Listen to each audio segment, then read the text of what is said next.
People don't know about Mafiathon is like, it was only supposed to be like one person a day originally. And then Kai was like, oh, I want to do 2 a day. And I was like, cool. I got a list. When you got the call, like, what was going through your mind? Playing 2K, I hang up, you call me, everybody kind of was like, yo, what the f?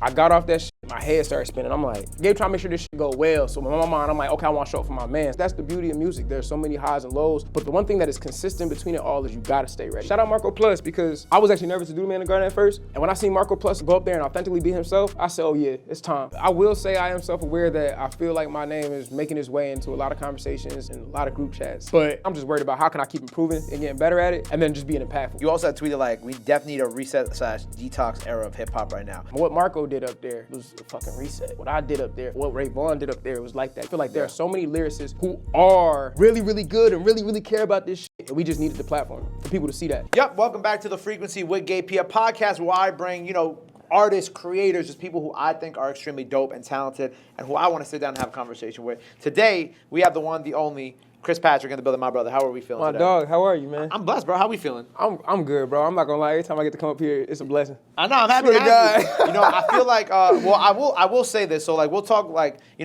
at this point, by the time this comes out, the album will be out. So just keep that in mind. Yeah, We'll talk about the project today. But yeah, man, I'm just excited. I'm excited to see you back on this coast, man. I know, this shit crazy, bro. It's been like 18 months since I've been back here, bro. But why? Because when we first did On The Radar like 3-4 years ago, and we had you first come up, you were living out here still. Yeah. Right? Like, why did you make that move to what was up with that move to LA? You know what it was, honestly, bro? I just wanted to get more entrenched in my work. I feel like I was doing a good job being present and stuff like that, but I just wanted to be more in the workspace. You know what I'm saying? I was already taking frequent trips to Atlanta and stuff like that, but I was just like, man, there's so many creatives out in LA, so many people I know out there. I'm like, bro, let's just do it. Like, I don't know how long I'm gonna be out here for, but I was just like, fuck it, let's do it. And then one day I left and I was just like, all right, fuck it, I'm here. I locked in, just started working, bro. Like every day I was just putting in hours. Really? Yeah. Did you enjoy that move? You know, it's crazy. Like, I'm still out there. I fuck with it. Like, I like it for what the work is. You know what I'm saying? Mm-hmm. LA itself be a little too fast for me sometimes, but fast for you? Yeah. It'd be too slow for me. I could see that. I could see that. I feel like for me, because I'll be writing and shit, it'd be like every day, oh, you want to pull up here? You want to slide here? You want to do this, that, and the third? Blah, blah, blah. That should be a lot for me sometimes. So I'll be like, my head be spinning. But, it'd be chill. Like, I like it for the work's sake. Like, for the work's sake, I got to figure out, like, sometimes a better work balance, but it's cool. But you're from the East Coast, bro. Like, you're supposed to be the one that's moving fast in LA. That's why I don't understand. You know what's crazy, though? It's fast over here. All right, let me say this. I feel like the first half of the year, it was pretty regular for me, right? Out of nowhere, I'm playing 2K one day, and, this guy, you might know him. He the head of OTR. He called me and was like, hey, you want to come? Were you playing 2K when I called you? I swear to God, I was in a wreck with the homies, bro. I'm over here playing. When you called me, I was trying to mute my controller. I couldn't even do it, but you started talking. I was like, fuck it, we just gonna ball out. So all the homies heard that shit. I was like, bro, you gotta go do that shit, bro. Yeah. Ever since that shit, bro, it's just been session. Yeah, hell yeah. But you moved out there right after we did our OTR, right? Nah, so I was moving around a lot. I was actually in Nashville for a year, but Nashville? Yeah, I was in Nashville for like a year. I was going back and forth. What year did we do this? Hold on. We did 2022. We did this shit summer 20. It came out August 15, 2022. Yeah. Okay, so then I had a little distro situation in Nashville, so I moved there for the year and shit like that. I came back to Jersey, and then I came back to Jersey at the end of 2023, and then top of 2024, I was in LA going back and forth. Okay. And shit like that. Then I officially moved in July of 2024. Okay, so you've been out there for a little over a year. Yeah. What was what you were doing in Nashville? Like, what was that? Honestly, that was just to be closer to like the group I was working with per se. It was nice because it was a quick drive to Atlanta and then like an hour and a half flight like back home to Jersey. So it really wasn't no problem. I used to be driving to Atlanta all the time, link up with Marco and shit. Oh, really? Yeah. Okay. I was spending a lot of time with Marco, Deontay, and Ben Riley at the time. And I ended up meeting like Suave, Jordan Bell, and a lot of the other guys when I went to that camp that Cole was at with all them niggas, like when Daylight was there, Absol and all that shit. So I ended up meeting everybody over there. What was real quick question about the flight to Nashville. Did you ever have a bad flight into Nashville from Jersey? Bro, every fucking time. So this is like a regular thing? Yeah, bro, I'm talking about, I've had difficult flights getting into Nashville and I've had terrible flights coming out of Nashville. Like I remember one time we was leaving Nashville. I think Miz was with us, but like low key, we was leaving Nashville. The pilot got on and was like, yo, this is my last flight ever. I'm actually about to go and transition to some other type job shit. We flew 30 minutes out of Nashville and he turned the plane back around to go back to Nashville and was like, yeah, I'm sorry, bro, the weather just not right. Wow. Left us in Nashville for another night. I'm like, God damn, bro. Like every time I've ever, so whenever I fly from Jersey to Nashville, it's always a problem. And anytime I ever come back from LA to Nashville, my baggage always got lost. It always got delayed or it got lost at one point. Well, when we went to do our country music series like last April in Nashville, they flew in before me, and then I flew in like a couple days later because I had to do this shit with the Slizzies up here. And I'm like flying in, and like, bro, that was like the most turbulent flight I think I ever been on in my life. The wind's like crazy, bro. Like the flight was going like this, like and I fly a lot, and and turbulence always bothers me, but like I could get past it. Yeah. But this, like, I had to like put my head down on the table, like I go out. It was getting to the point where, because I'm on, when you fly from Jersey to Nashville, and it's on the passenger planes, so it's like the two-seater rows, right? Two rows, yeah. So I'm literally there at this point, just like praying to God that I make it out, because it was raining in Nashville too. Yep. So it's like, always fucking I'm raining, like, I'm praying. There's this like older white lady next to me. I'm just there like this. I'm like, bro.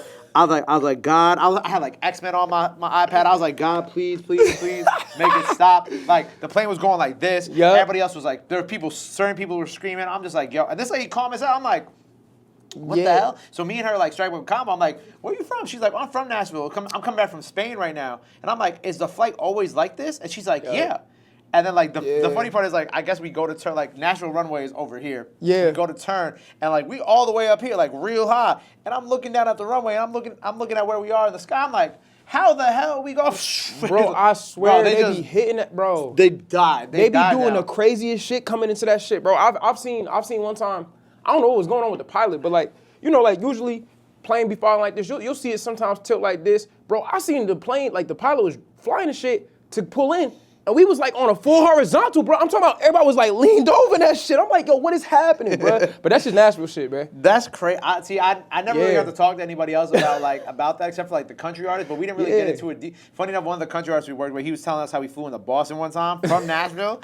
And like the pilot literally got on the mic and was like, yep, we're gonna try to attempt to land this thing. Everybody hold on. Try to attempt to land this thing. That's crazy. He didn't say this plane. This thing. I said, yo. I was like, what? I at that point, you got to just start playing. You got to start playing, You got to pray to man. your maker, bro. And I'm telling you, with the turbulence, when it dropped, you ever been on a roller coaster, right? Of course. Bro, it feel like that. Like when you go up, and then that moment right before your stomach drop. Yeah. I've been on a plane before, and it just felt like we was free falling in the sky. I'm like, yo, what are y'all doing? And it's because of the turbulence, bro.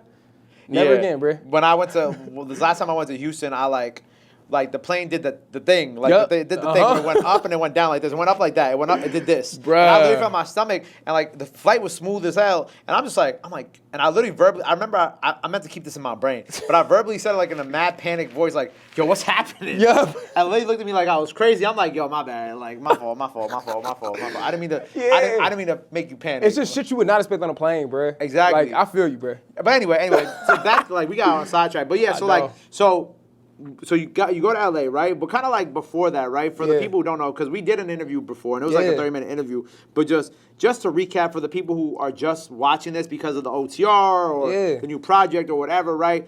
Growing up in Jersey, right? What is like early young Chris Patrick like? Early young Chris Patrick, playing sports, reading books, playing games. I was like kind of rapping here and there. I was just really freestyling. Like I'm freestyling in school. I'm freestyling with niggas on the block. It's so funny because there be so many niggas who have lived on my block and have hit me up. They saw the car shit and they just hit me up like, bro, let's go. It's lit. Yeah. But I used to freestyle on the block and shit. I used to rap in school, stuff like that. I really didn't take this shit seriously until I got into like college. There was a girl I was dating at the time. There was a girl I was dating at the time and there was a competition at my school. I ended up winning that shit, opening up for Travis Scott. They gave me money because I won the shit. I ended up getting her a gift. And that was the first time I was like, damn, I think I could really write songs and figure some shit out. Right. So from that point, I just kept grinding and grinding and grinding. But honestly, it was really just, I feel like from a musical standpoint, it was just a mix of shit. Obviously you got a lot of New York influence in terms of shit that's like going on and stuff like that. My uncle put me on, my Uncle Kenneth, he put me on a lot of shit like 50 Cent, Nas, all that shit, you know what I'm saying? And then my parents, they, because my Uncle Kenneth is actually my dad's brother. So my dad, he playing more R&B in the crib. So we got the Mary J. Blige, Earth, Wind & Fire and shit like that. So it was definitely a mixture of shit as I was growing up in terms of music for the most part. But I was an athletic guy for the most. You be rapping about like a lot of shit, right? Yeah. And I'm like, but Chris is such a nice guy. Yeah. When you were younger, were you really like on it like that? You know what it was, bro? I think I had anger issues. And I feel like a lot of times I worked on myself, you know what I'm saying? For like, a lot. I mean, I was pretty chill, you know what I'm saying, for the most part growing up. But I feel like there were times where, I love my dogs. So like, if it was ever some bullshit, it's like, fuck it.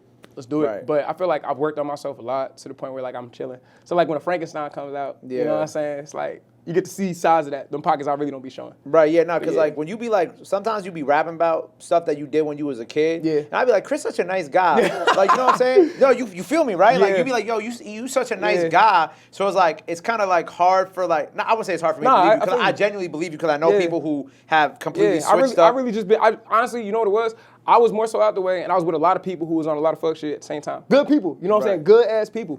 But it's just like, I grew up with a lot of my homies. I love my homies. That's what it is, you know what I'm saying? But you like, did you like, I'm not trying to incriminate nobody. I'm trying to ask this in the nicest way. Did you like participate in the fuck shit? There were, no. That's right. I don't want to incriminate my homie, like, but it's just you be rapping about it, so I just I'd be curious about it. I think there was what they be saying? Allegedly, not allegedly, little shit, but not too crazy. Or 6ix9ine just be like, 6ix9ine like, I took the plea. I did that. Nah, you know what it was? I mean, I just really support my friends. I put it like that. I support my friends. I really wasn't on no hot shit, but I think I was more so just with my friends. How did you like grow up out of that and become like this Chris Patrick? I feel like my pops did a really good job to keep me straight and narrow type shit. But at the same time, I think I love my friends. And I think at the same time, I had a good vision of like where I was trying to go in life. And I also seen the wide scope of things. You know what I'm saying? Like, I feel like at one point in time, I kind of was just like, this don't really make no sense. Like, I wasn't deep in no shit, but again, I love my friends. That's the best way I can say I love my friends. That's your allegedly, I love my friends. I love my friends. So it's like nothing too crazy or nothing like that, but I just feel like I always had a vision for further. I didn't know what I was gonna be in life. Like, to be honest, when I even came to college, I ain't really even apply to college for real to go to school. I really just applied because I was running track. Right. And then I kind of more so found out what I wanted to do and shit like that, but I really, When did you first like really start like rapping? 6th grade. Sixth grade. I had a project to do with one of the homies and shit. It's two of my homies. I had a project to do, and I ended up rapping for the project and shit like that. And everybody in the room was like, "Oh wow, what the fuck?" Just kept pushing. Didn't think nothing of it, but I kept freestyling and shit like that as I kept going older, and I really didn't take it seriously till college. Yeah. And then when what was like the shift in college that made you take it seriously? It was that competition I did to get that money. the Travis Scott shit. Travis Scott shit. Yeah, and I feel like it was two things. It was the Travis Scott shit, and then it was what was it? I went to go see girl I was dating at the time. We went to go see Made in America. Chance the Rapper was one of the. He wasn't a headliner, but he was right before. And I remember watching Chance the Rapper, and I remember looking at her saying like, "Yo, I feel like I could do this shit."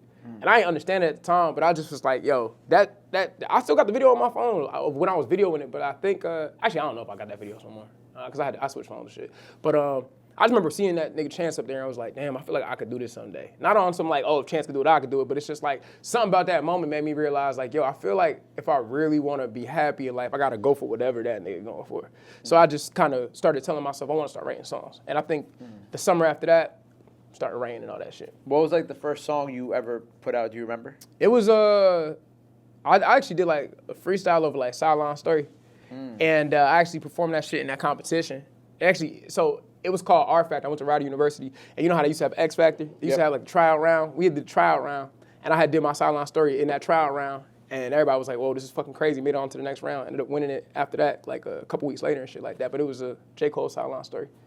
Yeah, I had songs before that, but I don't really count them shits. The Sideline Story shit was like the first time I was like, oh yeah, I'm really working hard for that. Was like Sideline Story like the beginning of like all your freestyles connecting to each other too? Nah. I think the Kendrick shit is really where that shit started, you know what I'm saying? Like, back to like Sing About Me, I'm Dying of Thirst.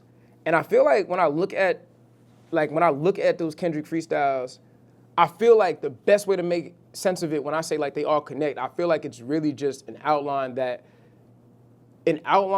follows the Black experience. You know what I'm saying? I feel like there's different aspects and different walks of life that get thrown into that, but ultimately summarized into the entirety of the Black experience. Because I feel like the Heart, when I did the Heart Part 5, I feel like that was my story, but it was also like my cousin's story too that I'm telling in this motherfucker. Right. Like I'm telling my man's story in this shit too, and it's all becoming interwoven. But I feel like every single time I hop on a Kendrick beat, it's just more so a pocket or a facet of the Black experience that just, if you listen to them all together, you just get the entire picture. Right, because like on the Heart Part 5 freestyle, which is still like one of all of our all-time favorites on the radar, like, you know, you're rapping about like, oh, keep the circles closer, we here for the summer. Yeah. But like, you know, there's a bunch of other bars on there where it's got kind of like, you're really talking about kind of like the experience of growing up, like where you grew up in Jersey and like, losing your friends and you know, just kind of like everything that comes with, especially like the Black experience in Jersey, right? And like I think that's why it hits so well, and why every year it kind of like resurfaces and goes viral again. Yeah. But what were the other Kendrick freestyles around that? Besides like the Kai one, which we're going to get. So there was a Sing About Me on Dying of Thirst might have been the first time I ever hopped on a Kendrick beat. There was Mortal Man. After Mortal Man, no, it was Sing About Me on Dying of Thirst, Mortal Man. Following the Mortal Man one, it was the Heart Part 5, and then I think there might be one more. I just can't think of it off the top of my head, but I think those are all of them. If I think about it, if somebody know, they're gonna say it in the comments, like, oh yeah, this is extra one, blah blah blah. But I think those are all the ones. Sing About Me, Mortal Man, Heart Part 5, and then obviously Man in the Garden. What's like the through line? Because you mentioned like the Black experience, right, in America, but like what is like kind of like the main through line that you feel like connects each one? Because you know you rapped about like Heart Part 5, you rapped about your cousin. Yeah. Man in the Garden, you rapped about your grandma, you know, and yourself, obviously. But like, what do you feel like is like the one connective tissue that keeps them all like, you know? I think it's two things. It's trauma and vulnerability. You know what I'm saying? I think I'm not saying the Black experience is trauma, but there's so much trauma attached to it to the point where it's like you gotta really find ways to weave in and out of that. You know what I'm saying? And I feel like for a lot of us, we don't talk about the stuff we go through, and I feel like not only is it the trauma that's being depicted, but it's just the vulnerability to even express it. You know what I'm saying? I don't think there's anything we can do other than tell our stories, but I feel like through telling our stories, it allows people to relate and also realize that they're not alone in the space of what they're going through. You know what I'm saying? I'm saying that the through line for a lot of this is that, but it even transcends the Black experience, because even what I've realized is that these same stories are resonating with everybody. Don't even matter where you're from. You're just resonating with it in some capacity. Yeah. I feel like, especially because I told you, like, even when I listened to the new project, like, I genuinely was like crying in the car last night listening to one of the songs, which I want to get to. But like, I feel like your music has just become like, especially as it's like going on from like X-Files to the Calm to like what you're working on now, it's just become even more relatable. And like, you know, obviously you're way more open with like your trauma now, and kind of like, you know, you see like throughout your music, you've seen Chris Patrick open up more and more and more and more, and kind of become more comfortable talking about certain things and certain aspects of that Black experience. How have you worked to heal your trauma and become more comfortable? Like, you know, have you done the work within yourself to heal your trauma and whatnot? I still got more work to do. I'm not the biggest fan of therapy. I've gone to therapy at least twice. I don't really think it works for me because I think I'm too self-aware sometimes, and I feel like I talk myself out of going there. But I do a lot of like, I try to read as much as I can. I try to meditate, pray damn near every day. I stopped smoking weed. Oh, really? Yeah, I'm like 100+ days not smoking weed. I've been running every day. I used to run track, and I feel like after I got out of college, I stopped running track because I kind of had like PTSD. I feel like my senior year was good, but I don't know, I wasn't feeling all that great. I think I was more in love with the music at the time. And I just got back into running, and it's been so exciting. I've been running for like 100+ days. I told you I'll be running too. Oh, really? Yeah, I'll be running too. Yeah, I try to do like 2-3 miles a day. That's hard, bro. I be trying to get like a mile, 2 in type shit like that. No, a mile a day is like you good. Yeah, you like, good. I'm like, honestly. I'm just like overdoing it. No, but I mean, you gonna be straight though. Like, bro, people don't be realizing like mile a day, half a mile a day will do a lot for you. But I've been doing that. I think I've been trying to practice more so being alone. I don't really like. You know, I just kind of say to myself, I think the biggest thing for me is just learning how to deal with a lot of my shit by myself. It's been a hard thing that I've had to go through, but I've spent so many nights just by myself vibing. And I also spent a lot of time within the process of just this music career having to like be at peace with myself. Like, let's be real. As creators, we go through all of the emotions. You know, you getting angry about shit, become envious sometimes watching others win. You start doubting yourself and shit like that. And I really just had to tell myself, like, first and foremost, don't be hard on, I'm not hard on myself when I feel those things. I understand that the way I'm feeling isn't necessarily true. Like, I'm not envious of the homie winning for real. I'm just in that artist rut, and I need to work on that as a person. Like, I need to be okay with him winning and me feeling okay. And I feel like that's something I had to learn within myself. It's like a new level of patience that I developed for myself. It's like, hey, what I got going on is what I got going on. It ain't got nothing to do with the next person. Whatever's meant for me is meant for me, and I'm okay with that. And I think once I made my peace with that, it made it so much easier to wake up every day and be Chris Patrick. That's sick. Like, I'm really happy. But the one thing that you really said is that you quit smoking weed. Hell yeah. What do you feel like made about weed that that was like a crutch for you? I just leaned on it when I had a problem. You know what I'm saying? Like, truth be told, I'm gonna keep it a whole 1,000. One of my friends actually passed away earlier this year. And I never forget, I was with my roommate, Billy. I told this nigga, I said, bro, this is gonna be the last one I light, bro. and that's it. Like I'm just gonna make sure I dedicate myself to just staying healthy because he passed from a heart attack. So I feel like for me, I was just like, how old was he? Was he young? Yeah. Wow, So I was just like, you know what? Wow. I'm gonna sit here and I'm gonna vibe. I'm gonna just work on my health, and that's really what I committed to. You know what I'm saying? Like I just was like, I don't know if I would be okay with me passing at like 31, 32, 33. Bro, there's so much life to live, and I want to be able to experience. How old are you now? I'm 12. Oh yeah, we're the same age. Yeah, you know what I'm saying? So it's like that shit hit deep when it's like a year Right older. there, You know what I'm saying? It's right there. So it's like, for me, I was just like, I want to make sure I got a long life to live just for myself, and I just dedicated myself to just trying to stay healthy as possible. You know what I'm saying? When I first started, because he passed earlier in the years, and when I first started, it was hard, like trying to run, so I was a little inconsistent. But I think in like July, bro, I think that's when I started. I just was like, fuck it, I'm gonna lock in. Just running every day type shit. And I've been good. I haven't smoked or nothing. Even when I was on tour with J.I.D and Nudie. They be smoking. They was smoking, bro. I ain't smoked one bit, bro. Swear to God, I ain't drink no liquor, none of that shit. I just was cooling. I don't know if I could do the liquor part, but the smoking part, like I like now, like in my early 20s, I feel like I smoked a lot. My ex used to smoke, so me and her used to smoke like every day together. Yeah. And then like once I like kind of like got like mid 20s, like I kind of stopped doing it. Yeah. Like now I'm very much like a social smoker. Like Yeah, I'm I only get that. like if I'm outside and my best friend with me, and he's like, yo, you wanna? I'll smoke with him, Yeah. but like I'll smoke just enough before like I get like. I'll smoke to get like right there on that edge of being high. Yeah. And then like I don't let myself get past that. You know what it was? I was smoking past that, and I think for me, like, I don't know if people be thinking about like the calm down effects of weed, but like sometimes when I be coming down, my thoughts be all over the place. Not even bad thoughts. It just be like mad shit swirling in my head. I'm like, what the fuck? I'm thinking about too much shit right now. Like, I need to chill. That shit made me feel crazy. Not even, it wasn't the thoughts that made me feel crazy. It was waking up next day and being like, damn, bro, you done put yourself through that fucking anxiety, paranoia shit again. Like, we gotta stop doing that. I get that, and then I get lazy. Yeah, the lazy shit. Yeah. I get super lazy after smoking. Yeah, bro, people don't be realizing it. It's no knock to it, because I think there are some productive people who operate under smoking. This is not me saying like, fuck smoking, but it's just so I had to make that decision for myself because I felt like I was holding myself back from really growing as a person. And I still got more work to do. Like, I already know that shit, but it's like I'm taking it down one step at a time every year. Right. Which is good, man. Like, that's like, I recently, like, even this week, like, because during the summer, I just be running every single day. Because, you know, it's nice that I can run every single day. Like, even when it's like 90 degrees, I'll hit that I'll hit that mile. And then I'll hit the 50, the half mile mark, and then I'll run that other half back home. Because I know, like, I'm going to pass out if I keep going. Yeah, just halfway out and back. But, like, it got, recently it got, like, I was running even when it was cold out. Like, I put the thermals on. But then, like, this week it just got too cold you know, out here. Like, it's like 20 degrees, right? Yeah. So, like, I actually had to go get, like, a new gym membership somewhere so I could keep running. Yeah. And keep working That's out fire, and shit. bro. So, like, I recommitted myself this week to just, like, trying to go to the gym in the middle of the day instead of at nighttime when I used to go. So, like, that's, like, been, like, my new, like, at least this last week, the new crutch that I'm, like, trying to work over, like, okay, make sure I wake up every day. Yo, 11:30 come, drive to the gym. It's 15 minutes away. Do your hour, whatever. Go home, shower, go right back to work. You know what I'm saying? I be doing that midday shit too. That shit just be like mad reinvigorating. I'm like, okay, cool. I done accomplished some shit for myself, and then I'm back to it. Same shit. But, okay, Mafiathon, right? Yeah. So, you got the call, right? What was going when? Because I don't know if I filmed when I called you. I don't think I did, because I think you were one of the first people I called. Because what people don't know about Mafiathon is, like, it was only supposed to be, like, one person a day originally. Yeah. And then Kai was like, oh, I want to do 2 a day, and I want to include more upcoming people. And I was like, cool.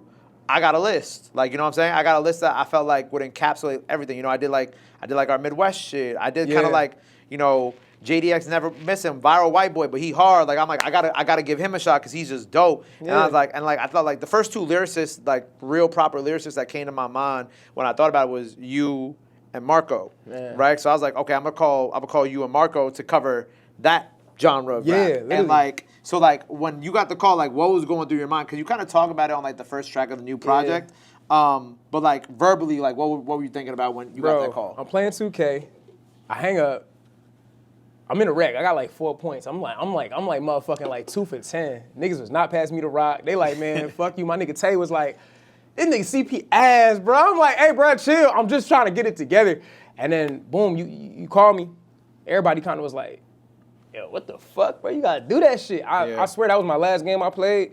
I got off that shit and my head started spinning. I'm like, oh shit. And I be telling people this all the time. Like, I really said yeah because you hit me. You know what I'm saying? You hit me and was like, yo, da da da da. It wasn't even about the Mafiathon shit for me. It was really like, all right, my man's hitting me for this. In my mind, this is how I'm thinking, right? I'm thinking like, oh shit, like Gabe trying to make sure this shit go well. So in my mind, I'm like, okay, I want to show up for my mans. That's really where my mind was at. So I'm thinking like, okay, cool.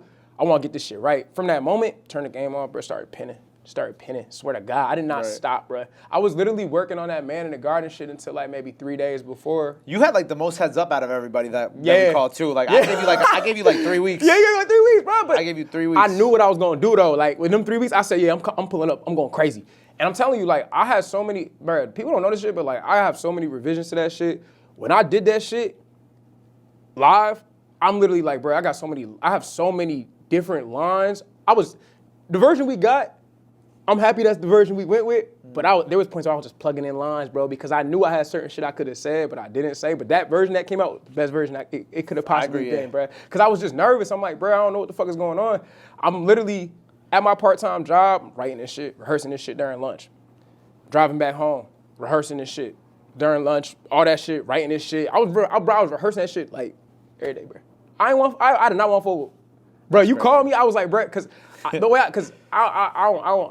take it lightly when it comes to people just like looking out or like showing me love. And that Heart Part 5 shit, it really was like, when we first did the first one, I was like, bro, like, I remember when I came up on there, I told myself, bro, I'm about to smoke this shit. I knew what time it was. So I was just like, if I ever get the opportunity again, I'm gonna always go crazy. Because I feel like that was a pivotal moment in my life. But when you hit me about that Mafiathon shit, bro, the stakes was on, I was going crazy. Even after I finished it, bro, when I finished it, it was less about like, oh, I just killed it in front of the world. It was like, yo, I finished this shit. I got through this shit. I ain't fuck up nothing. Shout out my nigga Gabe. He about to look great. We here. I wasn't thinking about myself until we got outside and Jim Jones had the fucking crab truck. That shit, the lobster truck. That shit was busting. It really didn't hit me till I got outside for real. Swear to God, it did not hit me, bro. Yeah. But I really was just thinking like, damn, my man's hitting me. I want to show up for my man's. I just got put in the pain, bro. I was literally rehearsing that shit. I probably rehearsed that shit probably over 200 times, bro. I know what time it was. Yeah, I wasn't about to fold that shit up. Crazy. Yeah. What were you always planning to give him the jersey? Nah, that was a game day decision. It was like, did you plan that like in the second, like that moment, like you're just like, here, take this? Nah, you know what? Right before we about to leave the crib, I was like, let me go get this jersey. I actually was about to put it on at one point in time, but I'm like, no, fuck it. I'm just gonna bring the jersey. And then when he walked in, I just gave it to him. That was literally a game time decision that day. Yeah. I did not know I was gonna do that shit. But I just thought to myself too, it's like if I have another opportunity to obviously show like people, because a lot of things going through my mind. Showing up for you is big. If this is my last opportunity to show the world I'm fire, I'm gonna do that shit. But then at the same time, if I could put Jersey on, let's do it. Because I had mad Jersey references. Shout out Kyrie, you feel me? Yeah. Like I had to get crazy, bro. So I just was like, let me do my due diligence on this to the best of my ability. Bro, it's like, it's so crazy because it's like, you know, he wore that jersey after that. Yeah, that shit's crazy. You sent me that shit. Yeah. I sent it to you. I couldn't believe that shit. My mom was texting me about that shit. For real? My mom watched every single freestyle. She was like, what she said to me one day? She called me, she like, tell Gabe to stop doing them so late. I said, that might not even be his control. Like, I don't even know what to tell you. But like, she was watching every single. But that was Kai. That was Kai. That was not me. She was watching every. We literally talked about it right before I left the crib to come over here. Yeah. I was like, yeah, I remember mom, was watching late night shit. Like, her and my pops was watching that. So like, you know, she watched every single one of them joints. And again, I didn't know that shit was gonna happen. But when she saw him wearing a jersey, she was calling me too. Like, bro, do you see this? And I'm like, damn, this is crazy as fuck. I can't even believe that shit. It's, you know, on the post about the freestyle that you put on IG, you wrote, growing up, my grandmother always used to say I was destined for greatness. As a kid, you hear words like that and take them for face value, not fully understand how powerful the tongue could be. As I began to dive more into rapping, she and my parents became my biggest supporters. Yeah. When she passed a few years back, it rocked me because she never had a chance to see me perform in real time. Today, I spoke to my mama, and she told me certain that my grandma heard this one, pardon me. Yeah. Appreciate y'all giving me the chance to turn up the world for real. Yeah. Crazy. Yeah. Real shit. And that post got like 144,000 likes on it. Bro, it's so crazy, man. Like, even to the title of the project, Pray For Me, like, I was talking to somebody about this earlier today. I was like, my grandma, my grandpa on my mama's side used to sing Whitney Houston. I didn't really know I had no type of influence with like music in my life type shit, for real. Right. But my grandma, when she found out I was making music, she was cheering. Her and my mom was first two people was like, oh yeah, we fuck with this shit, you know what I'm saying? It's fine. And they always been like my biggest supporters. I remember when I was in college, my grandma used to text me like scripture verses every day, like I'm praying for you, I'm praying for you. And it was so wild to me because when that moment happened, on the Kai thing, there were so many people who DM'd me and was like, yo, I'm praying for you, I'm praying for you, I'm praying for you, I'm praying for you, I'm praying for you. And that shit was the most like, divine timing, can't even believe this shit is happening. It felt like I was living in a parallel again. Like every day for like 3 weeks, I got people saying like, bro, I'm praying for you. Even on the JID tour, bro, they was like, bro, I'm praying for you, bro. You gotta do this, bro. You gotta do this for us, da-da-da, boom, boom, boom. Like, shit was crazy, bro. Right. And like, it just felt like when my mom said that shit, it felt real as I'm receiving all these messages. Like, damn, like this shit is beyond, like, above me, bro. Like, I'm seeing people repost this on their own page, like other celebrities and shit just posting this shit. And I'm just like, bro, what the fuck is happening? But it's just resonating with people. And I just feel like that's all I ask for as an artist. Like, for us to put our pain out there and really be honest about this shit and see people resonate with it and still be able to relate and feel that, like, that's the greatest gift you could ever ask for, bro. So when my mom said, like, yo, my mom heard that shit, I 100% believed it. 100%, wow, bro. that's crazy. Bro, the things that have been like, I'm never getting emotional because it's like the things that were happening in my life at that time were things I couldn't even believe, bro. I'm just like, yo, what the fuck? Like, this is crazy. Like, obviously I come off that shit. Everybody hit me up talking about X, Y, and Z. I get the call for the JID tour. I'm on the JID tour and shit. I got to get this project ready. I met Nas last night.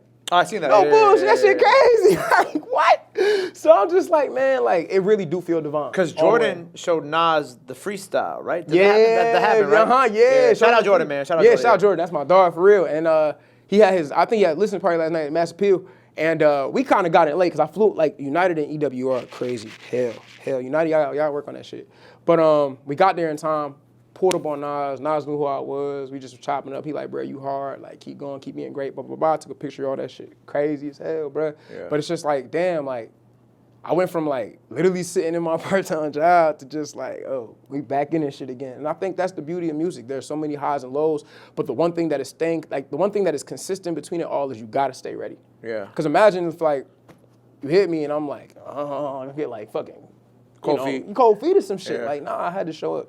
And I wasn't even showing up for me fully. I'm showing up for you. I'm showing up for the homies. I'm showing up for everybody who just heard that shit on the phone. I'm just showing up for that moment. Like, fuck it. If the homie get to be on there and do this shit, then let's clap it up. I didn't know all this shit was gonna happen, bro. Right. And it's continuously still happening. Did you like, was the subject matter about your grandma always kind of like the main point of the freestyle? Because it kind of felt like the main, like, topic in and of itself, like, at least for the Man in the Garden part. You know what's crazy? Shout out Marco Plus, because I was actually nervous to do the Man in the Garden at first. And when I seen Marco Plus go up there and authentically be himself, I said, oh yeah, it's time. Like, real hip hop is like, I'll break it down for you. Them first two, like that first one was really just the icebreaker for everybody in the room, audience that's watching at home. That's what it was. Second one, I started getting in my stride. But when that Man in the Garden came, I remember even telling Miz, I'm like, bro, we just got to get to that. If we can get to Man in the Garden, we got it. We got it. And truthfully, I didn't know Man in the Garden was going to go that crazy. He knew that shit. I did not know that shit. How did he not know this shit? Yeah, I know, right? Because I be in my head, bro. At the time, I'm like, man, I don't even niggas think. I was like, I don't even know if niggas even care for the hip hop shit right now. I don't know. I'm in my head. I'm at this job. I'm not thinking too much about shit. I'm at a part-time job about to get promoted. I'm not thinking about this shit, bro. Yeah. But I just like, bro, if I'm gonna go up there and do this shit, I gotta do it with my whole heart. Because if this is the last time I'm gonna do it, at least I'm leaving my mark in that way. So granted, it extended everything I was thinking in my head, and I had to just work the day after that. But I really just went up there to put on the best performance I could possibly put on, bro. Yeah, bro. Fire, I don't play bro. that shit. Fire. Oh, but wait, but you didn't answer. But you didn't answer the part about your grandma. So like, was that always the main subject matter of the Man in the Garden freestyle? Hell yeah, absolutely. I felt like for me, like obviously there's a lot of things that was going on, but I feel like I had just got. I'll be real. In that time period, I started praying again, and I think my grandma got me on that to begin with. So I feel like, I don't know if those two moments were connected intentionally, but it just happened to work out that way, that it revolved around her. I mean, the writing part obviously was intentional, but like me praying and then this moment happening the way it happened, like that was just divine. Like I couldn't even call that. Wow. You know what I'm saying? I just told myself I wanted, because I feel like I had too many things going on in my life, and I'm like, bro, let me just get back to like what I know worked. And I just started thinking about like, when times were good, and I just started operating like that, running every day, praying every day, drinking water, reading books. Yeah. And shit just happened the way it happened. You also mentioned the freestyle that you like immortalize your friends on your hand. Hell yeah. So what are the tattoos? So this my grandfather. That's my grandma. This is a tattoo. I was going through some rough shit in my life, and I feel like all of us was going through crazy shit too. This was early in my career, but we was all going through crazy shit, bro. I almost cooked myself. But basically, I feel like I get a lot of these tats just to remind myself of like all the perseverance and whatnot that it took to get here. Right. You know what I'm saying? Like, I remember one time somebody asked me, why would you put one of your darkest days in your hands? It's just like, bro, to remind myself of all the shit we've been through to get to this point. Whenever shit get bad, like it'll never get bad as this. What day is it? June 30th, 2019. Like it will never be as bad as this day was for me. Can I ask what happened that day?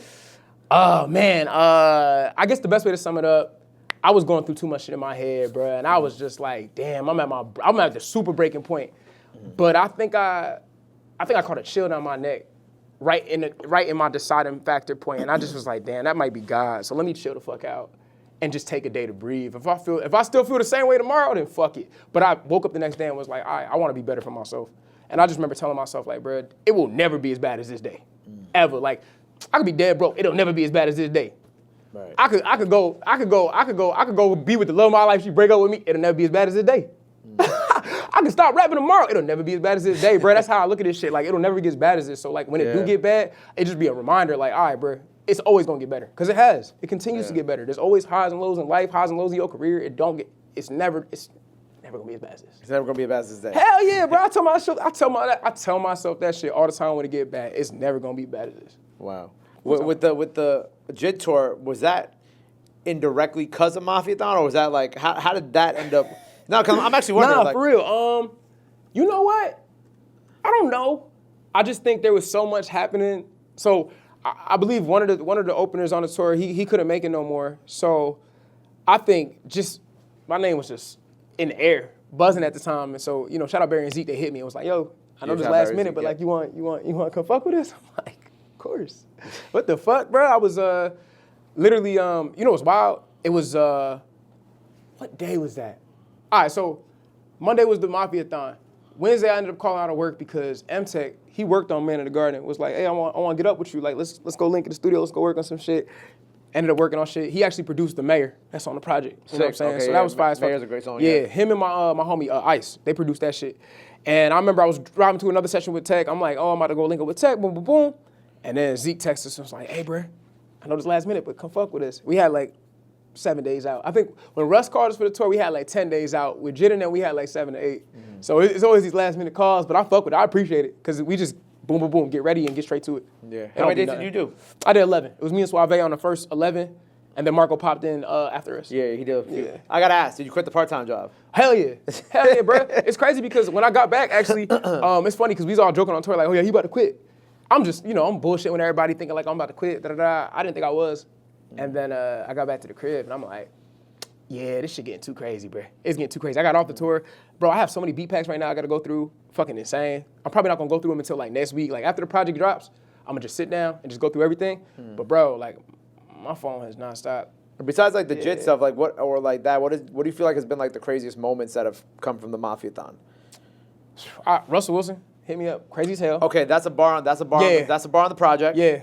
Tell me about that. So that Wednesday, I knew shit was nuts. I wake up at 6 in the morning, I check my DM, and Russell Wilson in there. Yeah. And I'm like, get the fuck out of here. This is crazy. There's a comedian named Kev on stage. He reposted my shit again, seeing that shit happening. I'm seeing like some of the greatest spitters ever hit me up. Like, this shit crazy, bro. I'm watching all that shit happen.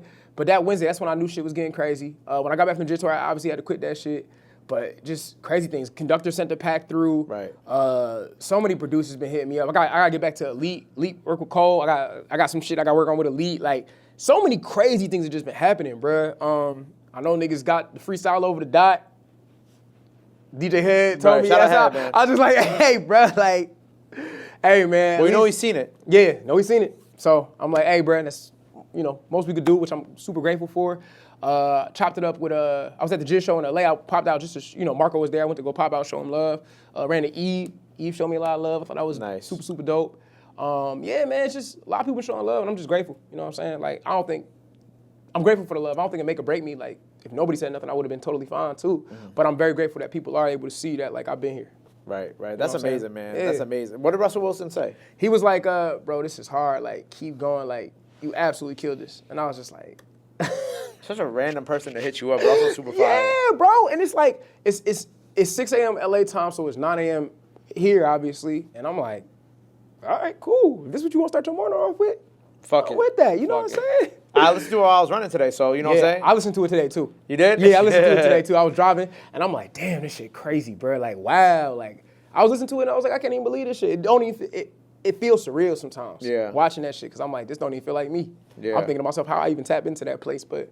we did it. I did Man in the Garden on the JID tour every night. I seen the videos. Yeah, super fire. Standing ovations, bro. I was about to say, on that tour, did you like, because obviously like to a lot of people, like you're new to them, yeah. right? Like I saw videos of like Suave going around. Was he on that? Was Suave on the tour? Yeah, same like with me. We was going around asking you guys fans going and around, shit. asking fans and all that, right? That was y'all, right? Yeah. Were you like, were you getting recognized from Mafiathon? Like, were you kind of getting that love? Like, what was that kind of like? So I feel like, you know, I'm first out. I got 10 minutes set and shit like that, right? I feel like there were some people who knew me. Like, they was coming there already with my vinyl that they had got from like 2022 from like a tour or some shit when I shipped it out, right? Right. But I feel like as my set kept going, people started putting it together, and by the time I did The Man in the Garden, everybody in the room knew, oh, this is that guy. Like, holy shit. Like, Yeah. bro, there was nights we selling out the merch. Like, bro, we sold out the merch like 2-3 times, bro. That shit was so crazy. I think in Montreal, I think it might have been like a 25, 3,000 cap. After that show, we was in the lobby. There was like 200 people waiting to talk to me, bro. I swear to God, in Montreal, I swear on my mama. Like, they was coming down, it was wild, and we got that shit on video. Like, fucking, like, I don't know whose idea. I don't know who idea was to set us up where they set us up at, bro. But like the entrance, bro, was just clogged with people just trying to get shit signed. Motherfucker pulled up with a shoe that had the fucking bottom falling off, talking about signing shit. Like, it's crazy as hell, bro. I swear to God, bro, people wanted me to sign everything, and it was a humbling ass experience. I just went up there, like, I was telling my team, I'm like, bro, the one thing I'm gonna do when I go out there is just perform like nobody know me. Even if the whole room knew me, I didn't give a fuck. Like, I wanted to perform like nobody knew me, and I feel like that earned me a lot of respect from the crowd. Like, I was putting on a crazy ass show, bro. That's sick, bro. I'm proud of you. Thank you, bro. Are you starting to feel like that superstar shit when you go in these cities and you got like 200 people waiting for you to talk to you and whatnot? Nah. I still feel like regular Chris type shit. I will say I am self-aware that I feel like my name is making its way into a lot of conversations and a lot of group chats, funny enough. And again, grateful. But I feel like for me, the biggest thing, I'm not really worried about that per se. I'm just worried about how can I keep improving this shit and getting better at it, and then just being impactful more than anything. You know, it's crazy. I talked to Elliot today, and Elliot was like, yo, why don't you be doing freestyles? I said, I fuck with freestyles, but it's like, I gotta be impactful with this shit. Right, you gotta pick the right time to do it. Pick the right time. Like, I ain't gonna hold you. I did the Hard Part 5 shit, and I remember I sat down, I was like, bro, how am I outdo that shit? When this Man in the Garden shit got done, I don't know how I'm gonna outdo that shit. Okay, so how you gonna, the thing that we're working on, how you gonna outdo it for that? That's what I've been thinking about. I've been thinking about that. Because you know it's just gonna be like, I'm not trying to give too much away. I know. I don't want to snitch on myself and everything. I know. But it's just the one. I know. And I know. On I know. one, okay. I'm gonna have to get crazy. Yo, I ain't gonna lie. We in a group chat talking about that shit. Oh, y'all already talking about that? We already talking about that shit. Yeah. Who's in the group chat? See, I can't say because No, I go out, Rob. It'll be mad funny. Say it because I'm gonna just bleep everybody's name out. It's Marco, Suave, Ruben Vincent, Ben Riley, Jordan Bell. It's funny because we talking about the shit. Yeah. And it's like, they like, yeah, bruh, it's about to be crazy. I said, it is. Like, niggas better show up. Oh my God. But we got a rule though. Ain't no sneak dissing, no none of that shit. Just go on there and put on your best fucking show. I'd be kind of hard if like, I don't want to give too much away, but if y'all did like kind of do that while everything else was going, this clip will make a lot of sense in like 3 months. 3 months, yeah. But like, it would be kind of cool if all y'all were like, you know what I'm saying? Getting crazy. So you putting everybody together in one room, or you breaking it down? No, everybody gonna be together in one room. Oh shit. Nah, I don't do that. We was talking about that shit. No. Everybody. We was trying to theorize. We was like, yo, is he gonna break it up, or he gonna keep everybody together? Everybody gonna be together. But then I seen the other one. Everybody was together. Everybody was together. And I was like, all of those, everybody's always together in the same room. Nobody's allowed to leave. Oh, you just gotta be here. Fuck that. You ain't leaving. Like, once you in the room, you in the room. Yeah, once you're in the room, you gotta stay for the whole thing. Oh yeah, hell yeah, I fuck with that. That's hard. Yeah. Everybody in there eating. Yeah, fuck that. BT side. I mean, they'll probably get it by now. They'll get it by now, yeah. BT I'm excited for that. Yeah, I'm me too. excited All for right, that. I'm gonna get off of that. Yeah. You know, because you're with Def Jam, which I actually didn't realize until we did Mafiathon. Because like all my Def Jam people started hitting me up. I'm like, why are y'all bothering me right now? Yeah. And like I'm like, I got y'all, some of y'all people. Like, I'm like, yeah. And then they're like, nah, Chris is with us. I'm like, oh yeah. So what is the Def Jam story? Because that's new. Because like you did the thing in Nashville for a little bit, and then. So I signed Def Jam like 2024. You know what I'm saying? But I took a lot of time to work on the project. I feel like I signed Def Jam, went on tour with Russ, and I feel like time I should go work on the project. I was, but it kind of got derailed because of tour. And that's cool. I'm okay with that. Right. Like, you know, I feel like I learned a lot from Russ, gained a lot of fans overseas. Shit was really, really cool. But I had to spend a lot of time working on the project. That's what it really was. You know what I'm saying? It's funny because the project I was working on took me like a year. Pray For Me only took me 2.5 weeks. Wow. Crazy. I was, bro, like, granted, the project I worked on a year, It's coming after. But pray for me, bro. It was like I was living in the moment creating with that shit, bro. Literally creating that shit. But yeah, I fuck with the folks at Def Jam. They good folks, bro, for real. Yeah, fuck with them. Yeah, who signed you? It was Tunji K. It was Tunji? Shout out Tunji. Yeah, shout out Tunji. Shout out Tunji. Absolutely. So this project is under Def Jam that we're working on. Absolutely, yeah. Dope. Well, before we get to the project, something that like I saw that we kind of spoke about earlier in this interview, but that really like kind of really touched me was this tweet that you had made, and you said the journey of an artist is a long road of ups and downs. To anybody on that path, just know you got it. Get disciplined, trust your vision, and continue seeking ways to improve. Right. Facts. Outside of working out and kind of getting your health right, as like an artist, right? What are some of your ways that you're looking to improve, like in this new year after this project comes out? I think improving songwriting, just trying to sharpen my pen. You know what I'm saying? I feel like I'm trying to challenge myself more. 2 days ago, I actually started a new way. Like I'm telling you, I get bored a lot, like with just life in general. Not like bored in the sense like, oh, I don't want to be here, but like I got like set up a little side mission for myself sometimes. So like I told myself, I'm like, bro, I gotta chase discomfort every day. That's my new thing. I'm trying to find a way to be uncomfortable. Like obviously uncomfort gonna lead, like being uncomfortable leads to growth. So I just try to find ways to do that. You know what I'm saying? I always try to challenge myself. Okay, if I was able to make a song, if I was able to make a really good song in 3 hours, let's see if I can make 3 songs in the next 4 or some shit. Like I'm just trying to find ways to get better. Had a chance to go kick it with Daylight. That's one of my homies. Good ass dude. We got to, put together a record together. And I'm like, damn, bro, he writes so well. And that was exciting for me because it's like, damn, there's a new goalpost out there. Obviously, it's not like, oh, I'm trying to be like Daylight, but it's like, okay, there's room to improve. I see where I could get sharper with certain things. Yeah. Or like, fuck around, go listen to Leon Thomas' song, and it's like, wow, he wrote this so amazingly. Like, okay, there's room to improve on that. So I think for me, I've just been studying the beautiful displays of work that everybody else is doing and just thinking like, okay, yeah, I like how he do that. Let me see if I can improve on that myself. You know what I'm saying?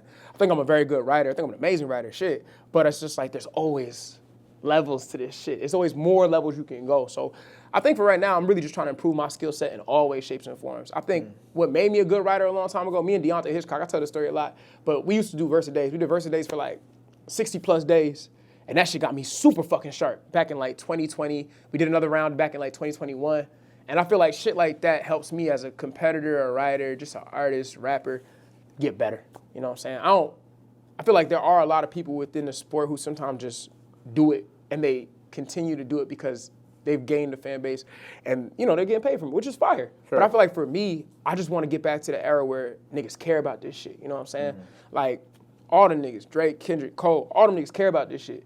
And it's like, I want to see that come back. So I feel like by me caring more about this, people gonna feel that. Like, I feel like that Mafiathon was received the way it was because I cared as much as I did. Yeah. Because, like, to be honest with you, I rehearsed that shit. Like, the actual memory, like, learning the words, that was easy. Yeah. It was the actual emotion part that I really was just like, okay, be mindful of this, that, and the third. Now, granted, can't practice all the shit I did, but it's just understanding where certain influx are. I really be practicing every detail like that. I'm super detailed like that. Some crazy shit. But I enjoy it, though. Right. If I'm bored, if I'm bored in life, it means that I'm not challenging myself enough. So I've just been trying to find more ways to do that. That's real. If I'm bored in life, it means I'm not challenging myself enough. Hell yeah. If shit just a cakewalk. It's funny you were talking about like how talking about Karen. Like you also had tweeted like we definitely need a reset / detox era of hip hop right now. Do you feel like that's where that came from too? Yeah, genuinely. I told my mom one time. It was actually after the Kai thing. I think it was Tuesday. Talking to my mom, and I told her, I was like, yo, for a very long time, I think I spent so many days and hours praying for the next guy to come and care as much as he should. And I feel like the whole time I've been praying for myself. And I feel like what Marco did up there was a fucking reset. What I did up there, I feel like a reset. What Ray Vaughn did up there was like that. You know what I'm saying? I feel like there are so many lyricists who are really, really good and really, really care about this shit. And we just needed the platform for people to see that. And I feel like it's becoming a trickle effect because now you're seeing at least in my opinion, I feel like I'm seeing so many people who are just fucking raw. Yeah. Come up out of everywhere. Shit, all over the country, we got a session. We're doing the live session tomorrow night, which is like our like Mafiathon live. We have like 12 people coming to like rap live tomorrow night. Oh shit. And the whole point of that segment, that live stream segment, is that they all have to be like rappers. Like you gotta be locked in, bro. They have to rap. Bro, there's a lot of amazing people who come up here, like like Life of Time, Nico Brim, obviously, Kai Cash. I love when they come on here and get crazy. Tom helps me A&R the he's session telling tomorrow. me, that shit fire, bro. I love that. So it's like I like the fact that you opening the doors to just hip hop like that, because for a long time, you know, obviously you're talking about hip hop fell off the charts and shit like that. I don't give a fuck about that. I just feel like it's a cool hibernation period that we're in right now to watch the next greats, the next superstars. Like they're being born right now. Like we're in the midst of it. So we may not be able to see it off rip, but like they there.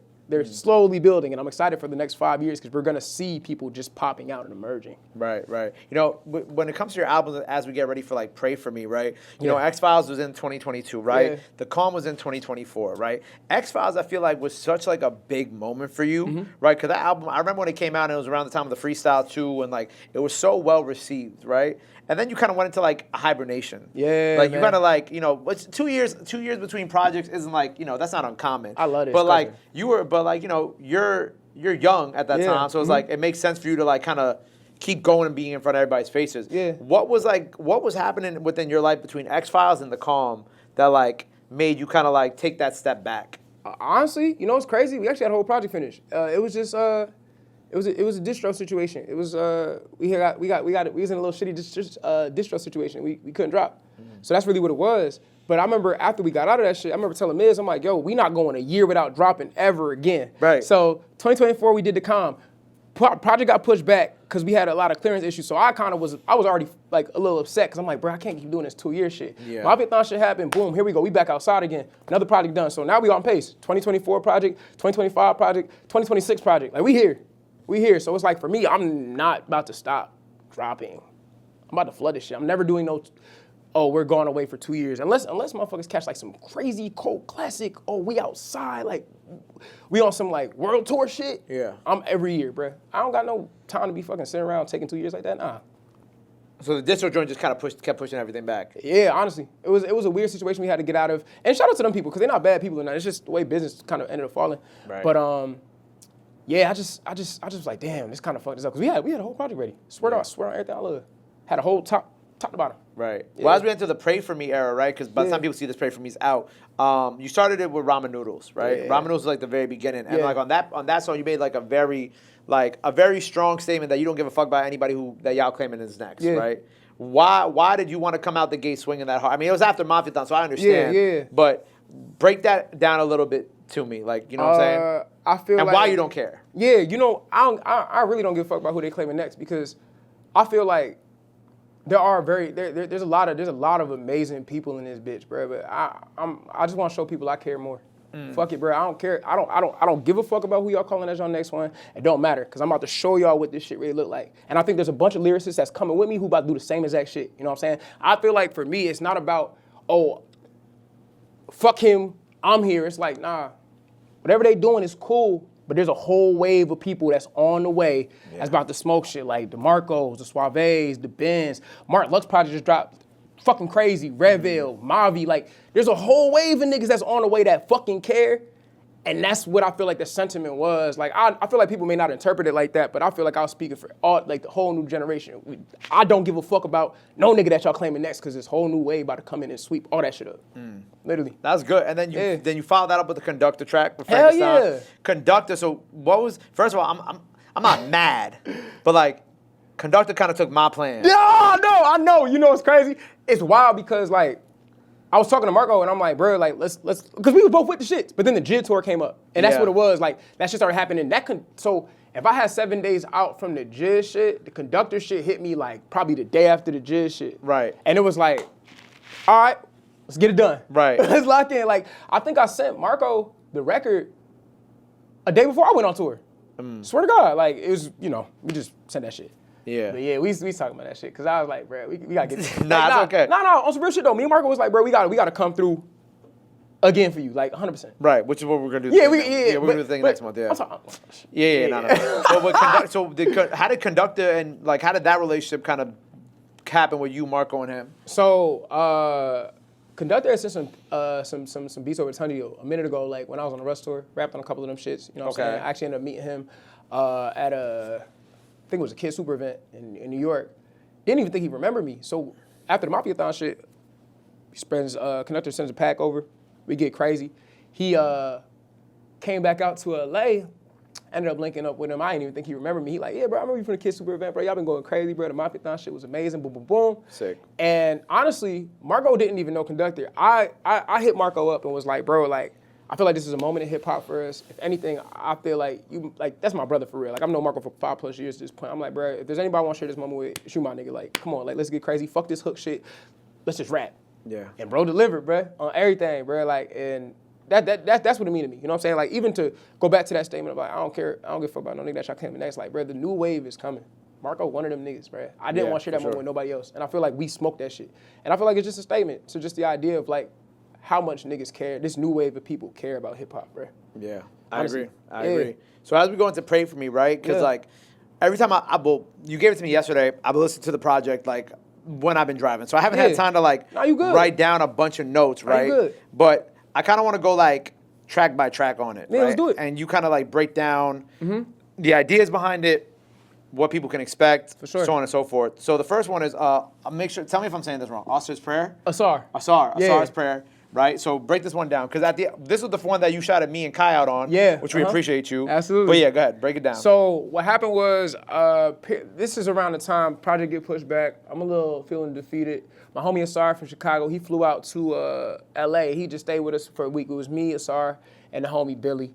You know, just kicking it. And I remember I was in the dirt. I'm like, bro, I don't even know. I think I'm about to go get this I don't got the part-time job yet. I'm just like, bro, I'm about to get this part-time job, boom, boom, boom. And I remember on his last day before he left LA, he like, bro, I want to pray for you. Just pray for me in the crib, bro. Again, I ain't had no shit like that happen since like my grandma. So like for me, that's happening. I'm like, damn, like this feel nuts. And after he left, I just told myself like, I'm about to commit to just being a better version of me. Like, who cares if this music shit happens anymore? If it happens, it happens. If it don't, it don't. It's cool. I made my peace with this shit. Whatever is meant for me is meant for me. And I remember he prayed for me, and that shit just changed my entire life. So like I told him, I called him, I said, bro, you got to open up a project like this, because this is, this whole track I feel like encapsulates all that my life was at that time. And the Mafiathon shit happened after that? Yeah. Wow. Okay. Swear to God, like, pray for me in the crib in like July, and then September, we in Mafiathon. Wow. Literally, I'm already a couple weeks into the job. I think I got hired like August 25th, so I'm already a couple weeks into the job, just chilling. Crazy. Yeah. Ramen noodles. Well, we kind of talked about this one. Yeah. We talked about Frankenstein. Yeah. That was just like some lyrical, exercise. The mayor was Suave. Yeah, had to get on there and talk my shit a little bit. You know, I like that one a lot. Yeah. Hey, I appreciate that. That's the one that M-Tech and Ice produced. Again, another guy I don't mind sharing the spot with. That's my brother, man. Like all them guys. I mean, Marco, Suave, Rube, Jordan. Then like we done broke bread together. We done been broke together. We done created these projects together. Like these niggas been with me for like the last 2 years. You know, we all been in a group chat just talking every day, trying to keep each other's spirits up. Somebody down, we calling them, we checking on them. You know, that's my brother. I ain't want to miss that moment with him. And I felt like he be saying a lot of slick shit. He be saying so much fire shit. Niggas don't be giving Suave the credit niggas don't be giving Suave the credit he deserve on the rap tip. That nigga could rap, bro. And I was just like, bro, ain't nobody gonna swag this out better than my boy. So I called him. He said, bro, easy. I sent that shit to him. He sent it back 2 hours later. Bro, the drums on that? Who put the drums on that? I think it was either Ice or Tech. I can't remember. It might have been Ice, low key. Because the way that the drums come in real, like, cinematically, Yeah. it reminds me of, like, this one, like, Pusha T record. Let me see if I find it. Oh, I don't shit. want to play it, like, super loud, because also I don't want, I don't want to get copyrighted on this video. YouTube will get you. Pusha T, Grimes. Let me see. Oh, what the fuck was this Pusha song? It was like Pusha T. Oh, the song's called Chimes. Yeah. Oh no, I'm not playing it. By Hudson Mohawk, and had like Pusha, Future. It was like my heart is so cold, and then boom. Yeah, the way That's it. It sounded like that. That's fine comparison. I appreciate it. That's the drum, it just sounded like that. And I was like, oh, this reminded me of Chimes, and that was just hard. That was just hard. Yeah, man. Shout out to Suave, bro. He delivered an amazing project. First off, he delivered an amazing verse, and he also delivered an amazing project recently, No Deluxe. That shit just dropped. For sure. Dormy is the next record, right? Yeah. So, you know, it's crazy. I ain't gonna hold you. I actually freestyled that shit on the way to work. This is, I don't know if this was post-Mafiathon or like a couple days before that shit, but I think I was driving to work, and I was just like, go, baby. Ain't had no way to make it obey me. And I just was like, you know, I'm gonna get in my bag with that. I mean, I've always had the melodic bag in my wheelhouse, you know what I'm saying? Because I feel like the entirety of this project is just really just encapsulating, like, it's kind of like a mixture of before Mafiathon and then like after Mafiathon. So it's like the whole process of like obviously trying to figure the dream out, you know, sliding on low, you know, you're there, you feel me? And I feel like the coolest way to make that work was taking the do re mi sound, the play on making you sing essentially. Yeah. And that's that songwriting shit I was talking about. So I literally was just like, let me see if I can challenge myself and get that shit done. But I literally freestyled that shit on the way to work. That was fine. Like, cause it was like, it's definitely like one of the most different records on the project. Yeah. And like, I'm not always used to you in your singing bag, but Yeah. it was cool. Like, I fucked with it. I appreciate that. I fucked with it. Like, I saw the direction from it. I'm like, okay, this is fire. Like, Yeah. I can see how you're even, like, your singing is going to even evolve going forward, Hell too. Like, yeah. it felt like the prelude to, like, more of that coming next. You know Absolutely, what I'm saying? absolutely. 100 Times with a Mindy. Shout out Mindy. Mindy Yeah, fire. I love Mindy. She's, again, another amazing fucking, it's crazy. I don't even want to call her artist because Mindy be rapping. Yeah. But again, she put up on us in the studio. We actually had, so fun fact, we actually had that record for a little minute. She pulled up January of 2024 and we cut that. And it actually was on this other project and we moved it over here because we just felt like it sat in a really good place. Because again, I feel like it also ties the idea of just the stakes at the time. It's like, yo, I'm in the midst of the craziest shit in my life right now, but to this girl that this is about, I just want you to know that I'm making time for you in the midst of this nut-ass shit that I'm going through. So, okay, next is Patience. Yeah, Patience. I love that. I love that record. I feel like that was the summation of like where I was in my life. It's the idea that like, okay, I may not be where I want to be, but supporting the homies is not a problem, and me waiting for my turn is okay too. That was like me accepting. Like, I think it's like the law of detachment. I think I was beasting about an outcome so fucking bad that it was never gonna happen for me. And I feel like the minute I took the step back, I'm good. You know what's crazy? I'm settled into this job. I remember my mom, she was calling me every day to just make sure I was good after work and shit like that. She's like, yo, I feel like Gabe gonna call you about On The Radar. I said, look, I don't know if he is. It's okay if he don't. I'm happy for him all the way. Then a couple days later, you called me. And my mom said, I told your ass. I was like, damn, bro. But again, I was just so detached. Not on like, oh, I don't care. Like, I was watching them shits every day, but it was like more so like, all right, new rapper up here, it's lit. Okay, turn up for the dogs. Like, for real, I was really just tuned in for the OTR, for real. And then after that, I started watching the entire stream. But like, you know, I really was just tuned in for the OTR, but I was really just detached from it. So when you hit me, you hit me. But I just been practicing. But your mom really said that I'm gonna hit you? Yeah, she said that. And I was your like, mom good. I was like, yo, look, I don't know. Yeah. You know what I'm saying? She just said, she said, something telling me he gonna hit you. I said, look, if he do, he do. If he don't, he don't. It's cool. I'm still gonna support because that's my man, so I don't care. Like, as long as he going crazy, I'm up for it. Because at that point, I'm at a place where like, yo, because in my mind where I'm at, I'm like, bro, I've done a lot of cool stuff. I got a chance to drop projects. I got a chance to tour around the country with Russ. The shit was fire. At this rate, beggars can't be choosers. If this is the plan that was set up for me, I gotta be okay with it. And that's why when she said it to me, I was like, that's what it is. So when you called me, I was in disbelief. I'm like, what the fuck? What is happening? Crazy. Yeah. Crazy. All right, Screaming at the Sky. This was the one I cried on. Yeah, for sure. Man. That Tough record. Yeah, man. Screaming at the Sky. It's one of them records where like I did that in one sitting. Those type of records, I don't like to go back and touch them. I like to just get everything out in that moment and complete it right there. That was a one sitting thing. I think I worked on it over the course of like 5 to 7 hours. Not because it was a hard record to write, but I wanted to make sure I wrote it correctly. Yeah. I feel like that one really means a lot to me. I feel like it adds a lot of like basis to who I am. Like obviously I got my grandma tatted. I wasn't joking when I said I don't cut my locks because my grandma used to have locks, you know what I'm saying? Like that really did mean a lot to me. And she was really one of my biggest supporters. I feel like she probably one of the bravest women I've ever met outside of like my mama. Yeah. And like, you know, I owe a lot to her in just my demeanor and how I feel like I came up as a kid, you know what I'm saying? So like that song to me mean the world. If somebody listened to it and it resonate with them, appreciate you. Some people might listen to it and be like, hey, it's not for me. Yeah. That record, 100% wrote that one for me. If anybody connected, they connected. If they don't, they don't. Yeah. But that one was for me. I was like, bro, I'm not about to go through this whole project and not talk about my grandma. Yeah. I felt like the part of that song that I connect to the most when you were talking about, like you were telling her that you come see her next time. Yeah. But there wasn't a next time. Man, bro, that was rough because, so, fun fact, shout out my dog Troy. Troy's actually one of my grandma friends. He was one who actually locked my hair during COVID. Okay. And I remember I used to come back home during like 2022 and he used to tell me all the time, like, yo, you should go see your grandmother, you should go see your grandmother, you should go see your grandmother, you should go see your grandmother. And I never did because I was just like, bro, I'm gonna go eventually. I was just in the midst of making X-Files. So mind you, at this time I'm making X-Files. And when X-Files dropped in August, she passed 2 months after that. And I was just like, yo, like I was in the craziest space of my life. Like I'm just like, damn, I gotta promote this project. I'm going through life shit.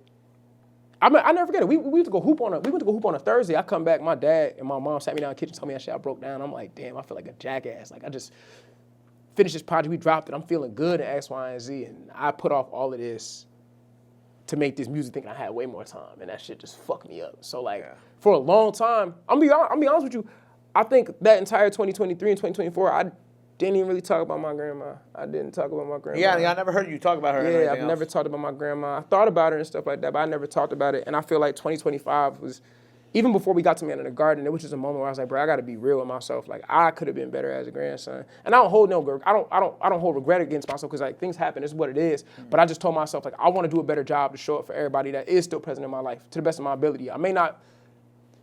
Like, showing up for you at Mafiathon, that means a lot to me just because I showed up for you. You know what I'm saying? Like, that, like, you my man. So it's like, I would do that, you know what I'm saying? But that's important to me, just trying to show up for my peoples to the best of my ability. Obviously, you can't be everywhere with everybody all at once. Yeah. But if I could show up for you as much as I can, I'm cool with that.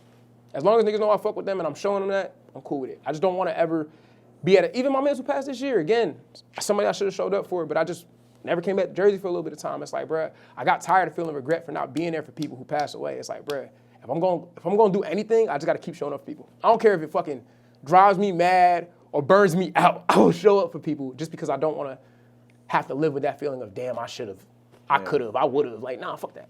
Yeah, that's real. I'd rather just be there. That's real. Let me ask you this, like the eyes that are on the cover, is it your grandma? Nah, so it's actually somebody else's eye with the intention of it being an overwatching. Like, that's the idea. That's the idea that we use for that. Because, again, two ways you could look at it. Obviously, you're being watched over by Grams, but at the same time, the world watching too. So it has a dual meaning with that. And that's how I felt, bruh. Felt like the world was fucking watching, but at the same time, so my Grams. And I feel like at this point, not that I can't do no wrong, but everything is gonna happen the way it's supposed to happen. Wow. Yeah. Huncho's Prayer. Nice little 7-minute track. I love a little 7-minute track. Yeah. All right, man. Hold on. I gotta get crazy for this one. This shit crazy. All right. This is a long story, man. I met Cole. The day Huncho got arrested, I met Cole at them sessions that I drove to, right? So it's nuts, man. It's fucking nuts. It's me and Miz, we in Nashville. Marco called me, said, bro, you ain't gonna believe this shit, bro. Guess who I'm in the studio with? I'm saying, who you in the studio with? Spark, who you in the studio with? Mind you, at this point, me and Spark was both going through some of the crazy shit in our lives, so we calling each other like every day and shit. Spark like, hey, bro, guess who I'm in the studio with? I'm like, who you in the studio with, man? He like, I'm in the studio with Wild Grape. I'm in the studio with Absol. I'm in the studio with Daylight. I'm in the studio with Jid. I'm in the studio with Cole. I said, what? He said, yeah, bro, push up. I said, what you mean push up? He said, nigga, just push up. I said, how am I supposed to just walk in the session? He said, nigga, you Chris Patrick. At the time, I'm like, nigga, I'm down in the dirt. I'm going through a breakup, going through all this and all that shit. I'm like, what the fuck you mean? Just pull up. Pulled up, niggas let me in the building. I said, okay, I had $12 in my bank account at the time. I'm like, fucking Miz, let's just go. Came out there, bro. Niggas opened the doors, fucking with us. We started cooking up records. I'm with the homie Ron Gilmore. He lived in Nashville at the time. He's the pianist for Cole. I'm sitting in the room with, it's me, Ron, I think Elite. Omen might have been in the room at the time, but he left. Out of nowhere, I hear, Ron. I'm like, who is this? It sounds like Cole to me. Cole walked in, he talking to Ron. I kind of just stepped back, because me and Ron was talking about some shit, because me and Ron worked on some records, and I was talking about, hey, bro, we got to drop this, blah. I kind of stepped back because they was talking. Ron like, hey, because mind you, I'm like, okay, this Cole, I don't want to intrude on this shit. Obviously, I'm sure my time going to come when it come, right? Yeah. Ron like, yo, boom. I want to introduce you to my man, Chris Patrick. He's very talented lyricist, boom, dapped up Cole, X, Y, and Z. Mind you, my homie Huncho was calling us because he was trying to link up and try to see us because we ain't seen him in a little minute. And we had went to a Spotify event and we had did that. And we was going to pull up on Huncho, but we just got busy. We went back to the studio. We went back to go kick it at the homie Brandon crib. We just never ended up linking him. Next day, me and Miz riding over to the goddamn studio. We going to Street Sounds. And he was like, yo, they just locked up Huncho. I'm like, oh shit, this is crazy. So, you know, we keeping in touch with Huncho, just making sure everything good, boom, X, Y, and Z. Mafiathon was really, really crazy because going from the first verse to the second verse, you hear me say, man, free Huncho. And he actually, Devon Tommy, he ain't know we was doing this shit. We got back to the crib, he called Miz from Cobb, and we playing him this shit. On the TV. We playing this shit off the TV for him to hear this shit. Yeah. And he like, yo, this shit fucking crazy. You know what's wild? Niggas was talking about that shit in the jail. Niggas was talking, the craziest shit, niggas in Cobb County was talking about this motherfucker. Oh my God. They was talking about this motherfucking freestyle, bro. Yeah. So I'm like, that's crazy. So I'm like, damn, shout out Huncho. Like, this is fucking crazy. We on a JID tour. He calling like every day, talking like, yo, man, how, I even told Nudie this. I'm like, yo, at one point Huncho calling every day asking like, all right, how your set go? All right, that shit fire. Cool. I'm glad to hear that. How Nudie shit go though? Hey, niggas asking about Nudie and shit. I told Nudie that. I'm like, bruh, because we was having a conversation or some shit, and Nudie's like, bruh, I'm just trying, like, I'm interested to see if like niggas is fucking with my shit. I'm like, bruh, look, niggas fuck with you. My nigga Huncho call every day from jail. He asking about you specifically. Yeah, like, what the fuck, bruh, Nudie, you hard. Like, I fuck with Nudie and them. And that voicemail, I forgot what show that was, but I remember we called him after that. He was just asking us how the shit was going, and he was just telling us like, boom, boom, boom, yo, man, keep doing it, keep killing that shit, X, Y, and Z. That first, like I think it's like 4 or 5 minutes. So it's produced by a couple people, Angelo Amani, there's Mario Luciano, and Ruben Vincent. Ruben Vincent did the second half of that. Sick. Yeah, Nice. it's my dog. Second half of that is fire. Yeah, man. I expected the beat switch too. Like I was waiting for it. I was like, nah, he's not doing this whole beat for 1 minute. I know him. I'm like, he gonna switch it up at some point. Yeah, you know what I'm saying? I had to. And I feel like that first half, for me, is kind of Huncho's perspective of watching all this shit with me happen in real time. Because at the first, I met Huncho through Miz, you know what I'm saying? Right. And, you know, he getting word through the grapevine about some nigga from Jersey. Huncho like, I don't fuck with these Jersey rap niggas, man. They nigga ass, bro. Yeah. He put them on, play my shit. Huncho like, hold on. He crazy. And them stories is accurate to like when we came out to Atlanta, we met him and shit. Real shit though. I was really sitting down with him and I remember I don't know where we was at. I think we was by Lennox. And I'll never forget this story. We was by Lennox, these water boys was outside. They like, bro, cash up, bro. And I remember I gave them my phone to put their cash up in. Huncho grabbed that shit. He said, nah, these niggas be robbing niggas. Fuck that. And we just drove off and shit. But then I remember asking Huncho, I'm like, yo, like, what do you really like see for life and shit? You know what I'm saying? His birthday only a couple days from mine. We gonna get into that in a second. But I was like, what do you see in life and shit? He was just like, bro, I want to figure out X, Y, and Z. But I was like, bro, like, you should come fuck with us on tour. Like, I feel like you would really like the tour life. Because in my mind, the way it is, it's like, as a Jersey native, I feel like there aren't too many opportunities for us to go. I liked it. My dad always did his good job to try to look out for everybody. It didn't matter. Brothers, friends, always try to do that shit. I feel like I adopted them same tendencies. So as I'm going up in this shit, I'm trying to put on as many of my homies as I can. Obviously, you can't put on everybody, but you just got to be strategic and know where people fit. Right. So I ended up bringing Huncho on tour with us. Great ass fucking time with that. And then after we got off tour, I feel like he started getting shit together. You know what I'm saying? Now you can't control sometimes getting caught up with like old shit that come up from the past, X, Y, and Z. It is what it is. That Huncho's prayer actually was written on Huncho's birthday. Wow. Yeah, it's actually written on Huncho's birthday. Didn't even realize that shit was happening. And I remember I sent it to Miz, and Miz was like, bro, this shit is crazy. Like, it's bro birthday today. Like, this is crazy. And it just happened like that divine timing type shit. Like, I had Huncho's prayer for a little minute, but that shit was just like divine timing type shit. That second half came together, and I just feel like that second half for me is my perspective of like finding out that day after I met Cole, to bring it all full circle. Because remember, this whole thing is a story up to his life. Like, I feel like that whole story is everything up to that day I met Cole, and that next verse is like the day after me realizing it like locked up the homie. Yeah. And it's like, fuck, like for some shit that bro wasn't even like on type shit. So it's like, damn, that's some bullshit. And it's crazy. Again, divine fucking timing. Got today. I just got the call today. That nigga about to get out next year. Oh, nice, no nice, bullshit. nice. So it's just like, I don't know what the fuck is going on right now. I feel like this shit is way above me. It's higher than me right now. Yeah. But I'm just grateful that it's happening the way it's happening. And I'm just riding a wave. You know what I'm saying? Like even this whole project in itself, it came together in real ass time. I'm watching real shit happen from it. I'm not gonna lie, I've been on a high all day because of the Huncho, like learning the news about the Huncho shit. So it's just like, it's been amazing. But you know, when I wrote that, it was under the impression that like he one of the niggas I wanted to go up with in all of this shit. So even if the nigga was, you know, unfortunately, if he had to be stuck in jail, I just want to let this nigga know, like, whenever you get out, we here. And that nigga out. You nigga gonna be out next year. Yeah, not yet. We getting out. You know what I'm saying? So like that's where the beauty of that. In 2026 or 2027? 2026. Okay, fine. Yeah. So it's like that shit mean a lot to me, and I really just wrote that shit. Again, this project is for me, but it's for everybody else too. Right. A lot of the people on this project are like my homies. Like everybody on this shit is one of the homies. Everybody featured on it, background vocals, skit, everything. It's just all the homies. Yeah. Yeah. What about because so when we're recording this today, you released the kind of like the prelude to it. Yeah. Before you play for me. But you have to sign up to get the Untitled link for that, yeah, right? Mm-hmm. Are you gonna eventually release that for everybody else? Yeah. So I want to put the Untitled link out. I don't know if we're gonna get it to like streaming, maybe, but I really wanted to do that shit as just a thank you to everybody who's been fucking with me. You know what I'm saying? Right. The big thing for me is I'm grateful. I feel like the songs on there kind of give an idea where we about to go. Not a full picture. I think some songs on there. I'm just RSVPing for it right now. Hey, I appreciate that. You know what I'm saying? Some of the songs on there are just like, oh, these are fire ass songs, and they kind of fit the idea. But it really does feel like a prelude to what we about to get into. You know what I'm saying? It really covers a lot of my. I feel like them 5 songs do a really good job to cover my 2024 into 2025. And then Pray For Me just hits, and it's like, oh shit, we're in a whole different world. I just don't like to hold on to music, and I feel like the best way to thank the fans is to give them that type of shit. Get them music and do these do these goddamn tours and shows. Wait, so how do I get the song? Oh. Listen, I'll send you the link. No. Oh, I say signed less. up. We good. Oh, yeah, there we go. We outside. Boom, I'm we gonna bump this good. on the way to the studio. I'm about to say, them songs, you good to go. Go crazy. Fire. So people could get pray from. They just gotta go to your bio and go to the link. You get the Before You Pray For Me. Before You Pray For Me. Yeah, we working with Laylo because we're trying to get analytics to put together a tour. You want to make sure we do that the right way. Make sure we hitting the right cities. Making sure we, you know what I'm saying.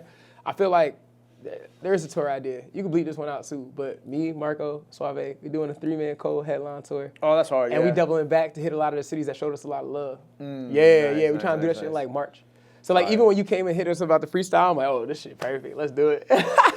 we gonna figure it out though. Damn, you just leaked it again. It's okay. Oh shit! Fuck. It's okay. People, they're not gonna know what it is until it drops. Yeah, until it drops. They don't know how the scale of it. Yeah, they don't know what the fuck going on. But man, look, I appreciate you always coming through for me. Nah, bro. Appreciate you, bro. Of course. Pray For Me out now by the time you guys are seeing this. Before You Pray For Me, you could also get that. You just gotta hit one of his bios and put your phone number in there, and then real quick you'll get the Untitled link and download Untitled. For sure. What else do we have to look forward to that we can talk about coming up before we get up out of here? Shit, man. More videos on the way. Obviously, we possibly trying to get this tour right. More music. More music. I don't think I'm letting up on the gas anymore. I don't think anybody wants to let me. I don't think anybody wants me to let up on the gas at this point. Just keep flooding it. I make too much music, bro. Yeah. I think this is the first time in a minute where I haven't really like made a lot because we just been moving around. But I'm trying to carve out time within these last 2 weeks of December to just put up like another little 25, 50 ball. Yeah. Guys, too. Well, I'm excited for you, bro. I'm happy for you. I'm excited for you, bro. Come on, we going crazy. Come on, bro. Well, by the time y'all see this, Pray For Me out now, so go check out the project. That's going, man, it's an incredible body work. I really love it. Go check it out.